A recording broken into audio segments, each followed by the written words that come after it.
kai. He aha kei roto I te pouaka kai. What is in the lunchbox?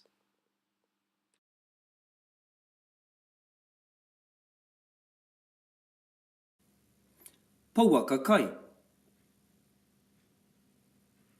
Wai. Pātara wai. Hanawiti. Pihikete. Kota kota riwai.